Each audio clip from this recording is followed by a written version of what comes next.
All right, we're live with another episode of the WP Crowd. Today we are talking about Selling WordPress number 2. So our sequel to our first Selling WordPress, how to sell WordPress. Today we're going to talk about identifying kind of your clients and your products and trying to just increase profits that you already have, and try to making the best out of your business. So before we get into things, let's start with introductions. I'm going to start with, on my left, Brian. Hi, my name is Brian Rothstein. I'm an internet marketer. I run a boutique agency in Montreal, and I've written a book on marketing called Content Marketing Ideas, which you can get on Amazon. And yeah, I've been working with WordPress for almost a decade and helping people build their business on it. All right, Matt.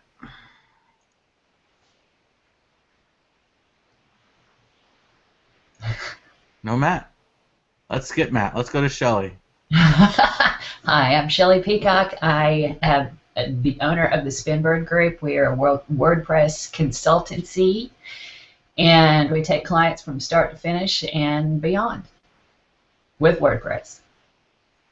Awesome. Matt, did you join us? I don't know if Matt can hear us. So we'll just kind of go until Matt decides to join us. One of the first questions that I wanted to answer, which is kind of an interesting conversation I've had with other people in the past, is a lot of people, when they're talking about WordPress services, what they're selling, they have their ideal client. They have the client that they want to go after. Is that client always the most profitable? Shelly, I know that you sell kind of WordPress more development and design, and Brian, you're kind of on the marketing side. So in your guys' experience, have you guys felt like, you go after this one unicorn client, so to speak, and then do you find them to be the most profitable kind of client, or are there other types of clients that maybe are more profitable for your business? Who goes first? Well, Shelly, why don't you go first? Yeah. Okay. The clients that I typically work with, and it's kind of morphed. They've kind of morphed themselves into my life, and so it started with small business. I've got a couple of bloggers that I did. Everything that I do right now is pretty much referral based. So my clients have kind of created their own group and do a lot of real estate stuff right now. So it's my typical client, my ideal client is someone that is not going to kill me on design. It's not going to be hard to deal with as far as, we get everything up front laid out the way it's going to be, and then we don't get a lot of bumps in the road and a lot of, I don't know, scope creep, I guess. And, that the scope creep's where your profit goes. So, as long as everything is lined out ahead of time, I'm pretty happy with my client base right now. How about you, Brian? Are you you ever feel like you're going after a certain client, but maybe that client isn't the most, let's say, profitable overall for your company? So I followed a very unique path because almost from day one, I've actually been in demand. I don't mean to be tooting my own horn, but I started doing SEO such a long time ago that companies from all over the world were just like flowing in. And I've been doing like design and development like Shelly, and we put SEO into everything we did, and that was really key. And that really got a lot of attention to my clients and made them a lot of money, and then they'd come back for more services, and it just kind of grew out from there. It's very organic. And what I find is I do have a few niches and that I prefer to kind of gravitate towards, and a few that I stay away from. And so, for example, one of my specialties is actually doctors and plastic surgeons. Those like that the kind of medical industry, like we work very well with. For one, they tend to kind of trust us from the start because we have such a good reputation with it and with the industry. And they'll ask us what they need. They'll send the check. We get the work done, and then the project ends, and it's great. Certain kind of clients, if they call you and you think that they're going to be, they're going to give you a hard time, it's not worth the money, that's for sure, and I stay away from like kind of that area. But there's certain areas that I actually stay away from. For example, I tend to stay away from restaurants. What I've learned over the years is that restaurants are going to measure your fee by the number of plates they can sell. And when they say, let's say $5,000 and they're selling $20 a plate, they're like, oh yeah, forget it, it's not worth it. And the reality is, many restaurants don't even need anything elaborate anyways. They really need to be on like on social platforms more so than having an elaborate website, because that's much more key. And there's also a lot of content marketing opportunities for restaurants. Real estate's another area I tend to avoid. I actually don't like working with real estate agents, with property managers, with any of that. It's always like all over the place. They're on top of you. They're never satisfied. Everything is designed by committee. They're constantly negotiating for deals, which drives me crazy. Everything is very sales oriented. It's like in their world. So when it comes to us, the whole selling aspect becomes, how do we get a deal? How do we get the most out of you? And it's a very disrespectful relationship. Let's see what else. Anyways, there's some other industries, if I think of them, that I tend to avoid. I'll let you know. Well, so from my point of view, when I was doing freelance work, my ideal client, and I guess to this day, when I do want to take on some side work, my ideal client, my unicorn client, is one where it's like really advanced development, something that's really going to keep me on my toes, something that's going to intrigue me and keep me interested in the project, right, as I'm developing it. I find that these aren't the most profitable for me because in the end I have too much passion, I guess, given into it. So I end up putting more hours than, let's say, allotted. And I don't want to go into the ideal client where the ideal client is the person who will just pay you for every minute that you're working, because yes, in an ideal world, that's every client. But talking about a fixed project, here's what I'm building for you. I say, I'm going to build this. And I'm so excited to build it. But then I end up building new features into it, or I end up going above and beyond the development. So they're not the most profitable. For me, the most profitable were always, all right, how can I quickly get a 2016 or 2015 theme on your website with minimal design required, or if you already had a design, how can I get that design coded as quickly as possible? Because those would net me, a couple grand, while the development project, while let's say it was a bigger project overall, so it would be, let's say, 10 grand in my pocket, I probably put 20 grand worth of work into it, right? So profit-wise, the margins weren't there. And that's what, like, from my point of view, I always found it difficult to, keep the rent paid, because I wanted to go after and find these awesome web development projects. But ultimately, I should have just stayed to what was the most profitable and marketed to those people instead. And I didn't. I just said, hey, I knew that this niche was going to be my most profitable and it was going to keep my rent paid and probably get me, have a good amount in the bank as well. But I never liked working with this group, that niche group. So I just said no, and ultimately I failed at, freelancing because of that. I think one of the main reasons. Right, and one of the mistakes that I think most freelancers and early companies in the industry make is they try to be everything to everybody. And obviously you're speaking to doing the opposite and finding the right niche and offering the right product or service. And what I find is, and I made the same error myself, I suppose, but I've been doing this for almost 20 years, so I didn't have anybody to guide me, is that you want to tell everybody, oh, I can run an e-commerce project, no problem. E-commerce, no problem.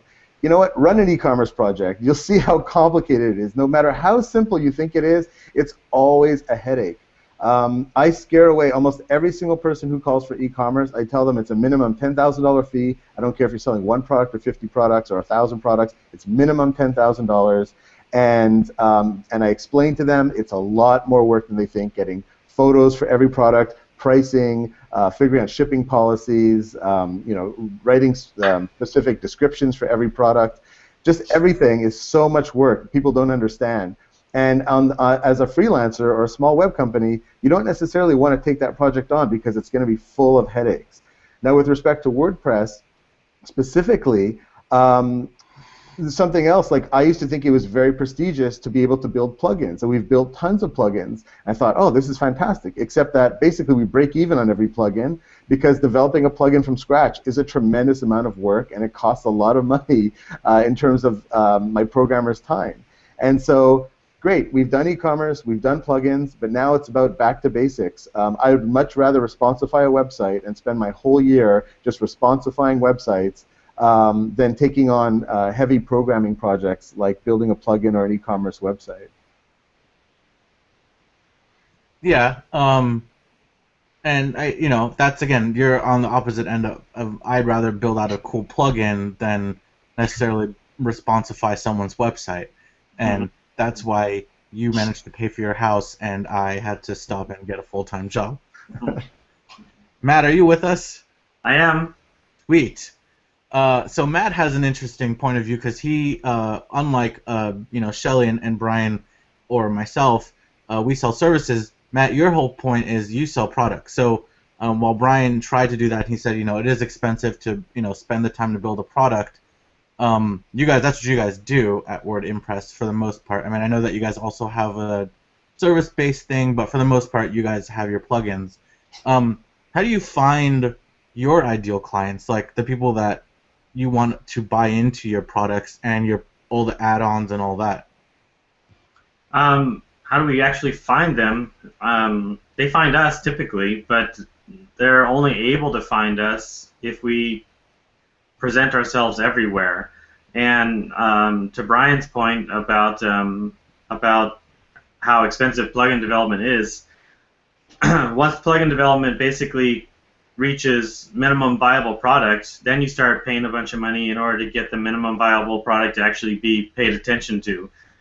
So at the end of the day, products cost money on the back end and on the front end of the project, because it's really true. You're not going to be able to see a return on all of your development time unless you spend a bunch of time getting people to test it out and to write articles about it and to share it on social media and all of that thing. So the development is costly, but it's really basically on average, I'd say it's 50-50. In order to really see the return that you want on your products, you have to invest in the product once it ships as well, and that's where a lot of our time is spent as well.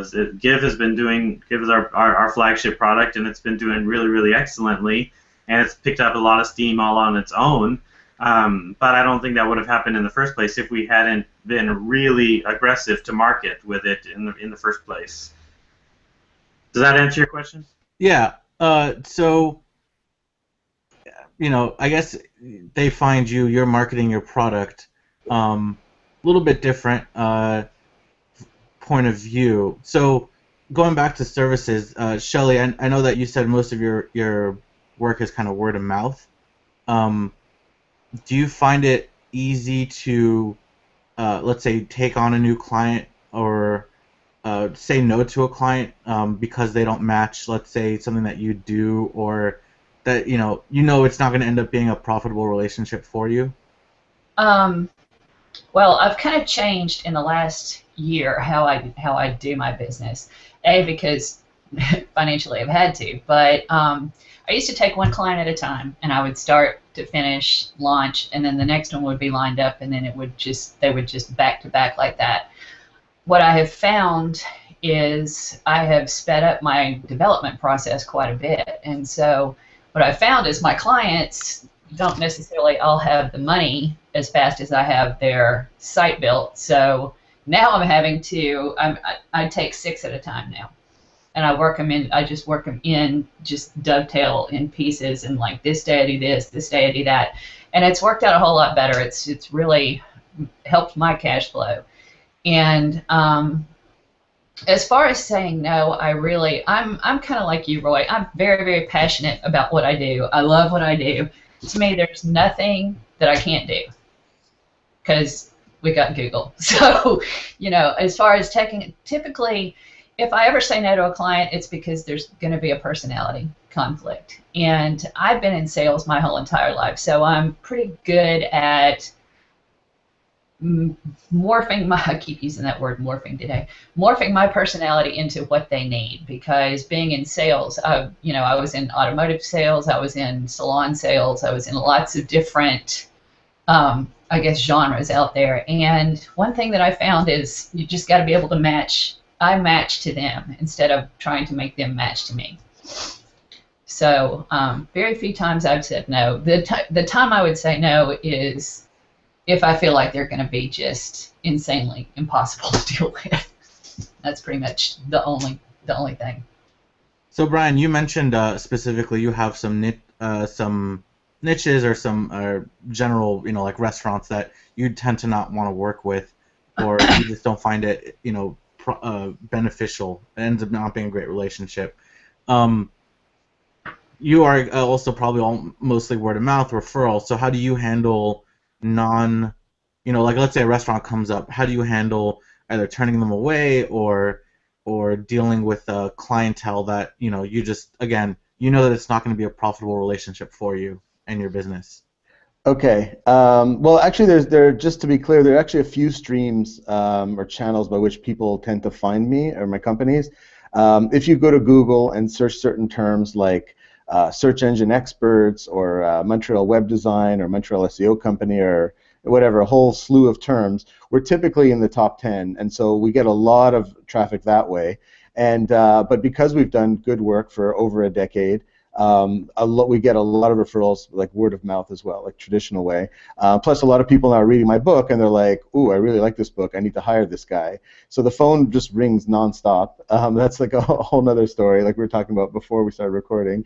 But yeah, in terms of turning people down, I have kind of a standard procedure, which I've been talking about for years, and I'm happy to share, which is everybody gets 20 minutes. If you call and I can't figure out what you need in 20 minutes, you're the problem, not me.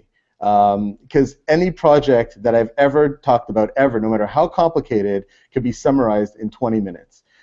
So a restaurant calls, like within 5 minutes, I know exactly what they need and can get that across, but frequently they don't understand what they need. And so explaining it to them could take even more than 20 minutes because they know the restaurant industry, they know their business, they typically don't know much about the internet.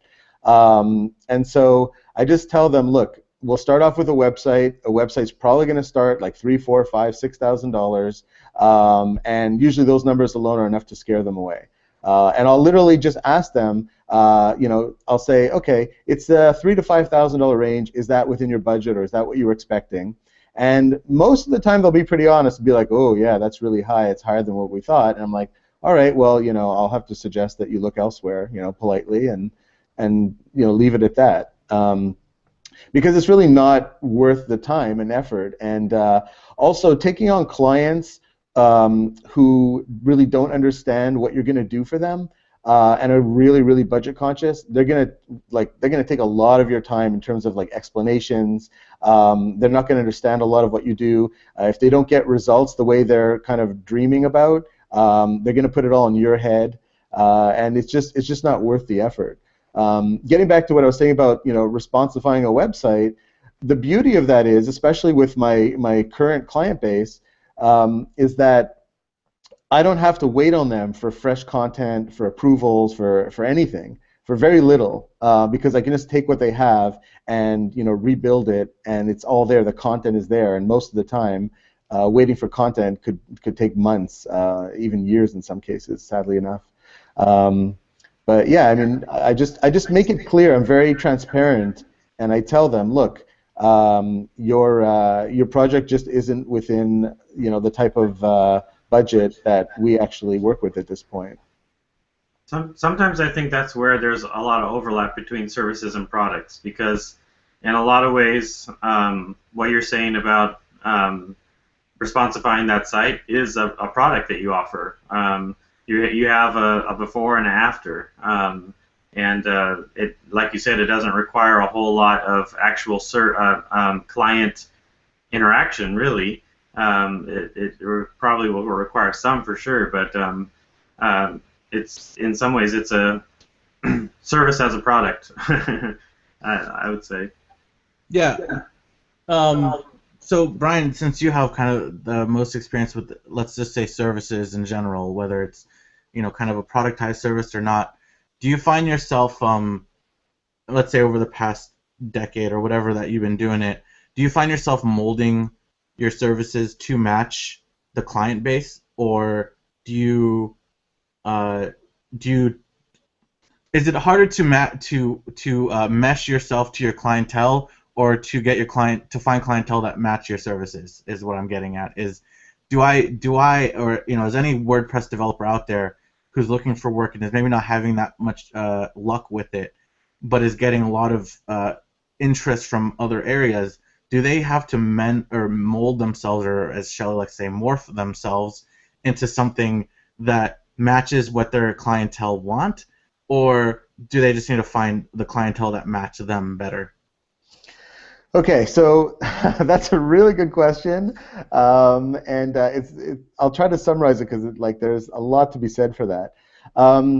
In my case, the one thing I want to do for every client happens to be in line with what I believe you should be doing anyways as a small, medium-sized business, which is you need to start off with a home base, and that home base is almost always your website. Your website is your hub, and it needs to be built from the ground up with SEO in mind, all the way through with being responsive, all the way through thinking about all these important issues right from the start, and then you've got somewhere to work from. That's one of the services I happen to really want to sell at this point.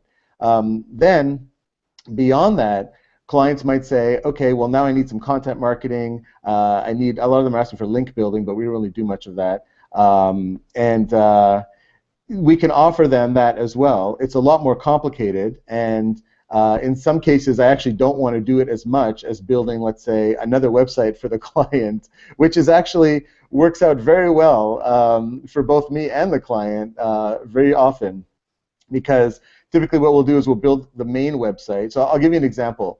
So for a plastic surgeon, for example, which is a big part of my business, we'll build them a website for their clinic, for their practice, and then once that's successful, which doesn't take very long typically, we'll sell them another website, and we'll say, okay, well, let's just focus on one procedure. So this one is just going to be about facelifts, and this one's just going to be about nose jobs, and so on.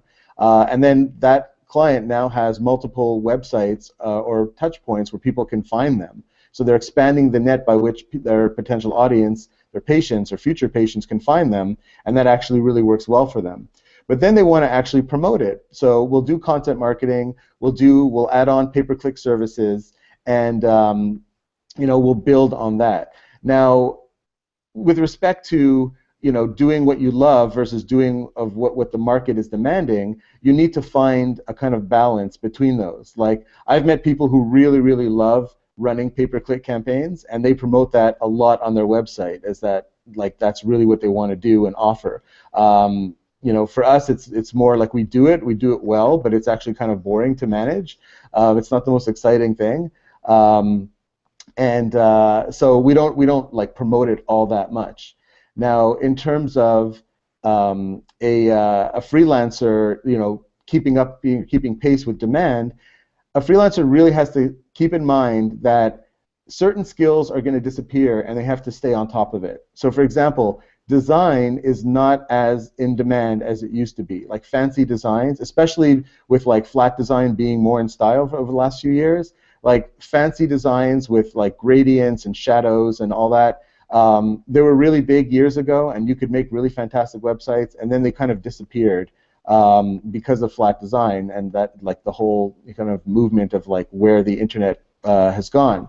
So if your whole skill set is based on really fantastic designs and you want to sell that, well, maybe a lot of clients won't really appreciate it as much and be willing to take you on, even if you show great designs. They might be more interested in certain functionality. If you can build a website but you don't know how to build it in a responsive manner, well, then you have to learn how to build it in a responsive manner if you want to kind of adapt to what the client is really going to need. So you have to kind of keep pace with it.